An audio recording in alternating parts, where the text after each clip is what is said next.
বনি ইসরাইলে এক বদমাশ ছিল, কিফিল নাম ছিল, কিফিল। গুনার পিছনে প্রতি রাত্রে খরচ করতেন বর্তমান টাকায় 70 থেকে 80 লক্ষ টাকা। আল্লাহ ওকে টাকার পাহাড় দিয়েছিলেন। ওই যুগে সোনার টাকা ছিল, সোনার রূপার টাকা। এক সময় আমাদের দেশেও রূপার টাকা ছিল। পাকিস্তান আমলের 1 টাকার কয়েনটা, এটা 1 তোলা রূপার ছিল। ওটার দাম এখন 4500 টাকা একটার দাম। থাকলে আমার কাছে নিয়ে আসেন, আমি কিনা লয়ে যাবো না।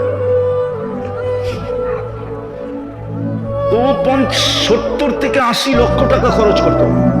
একদিন এক মেয়েকে ধরে নিয়ে আসছে, কামরায় ঢুকায় বলছে আমি প্রস্তুতি নিয়ে আসতেছি। আয়সা দেখতেছে মেয়ে অজরে কাঁদতেছে।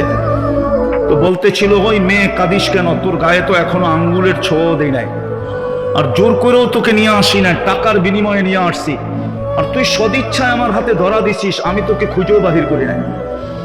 তো মেয়ে বলতেছিল, শোন কিফিল, আমি বাজারি মেয়ে না, এটা আমার পেশা না, বিপদের কারণে আমি তোর হাতে ধরা দিতে বাধ্য হয়েছি। কিন্তু কাঁদি কেন জানিস? এই জন্য কাঁদতেছি যে কালকে এই চেহারাটা আল্লাহকে কি করে দেখাবো। যদি তুই দাগ লাগায় দিলি, তাইলে কালকে এই চেহারাটা আল্লাহকে কি করে দেখাবো। তীর মারলেও মনে হয় কিফিলের দিলে এত জোরে লাগতো না। এতটুক কথা এত জোরে লাগছে যে একটা চিৎকার দিছে আর মাটিতে পড়া গেছে। আর বলছে, বোন, তোর গায়ে আমি আঙ্গুলের ছোঁয়া দিব না, টাকা তোকে দিয়া দিলাম, কিন্তু একটা অনুরোধ করব যদি তুই রাখিস।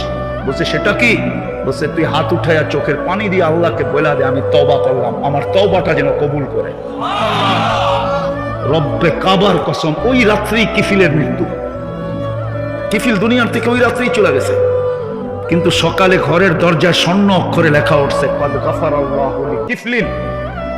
আল্লাহ ফেরেশতা দিয়া লেখা দিছে, আল্লাহ কিফিলকে মাফ করে দিছে।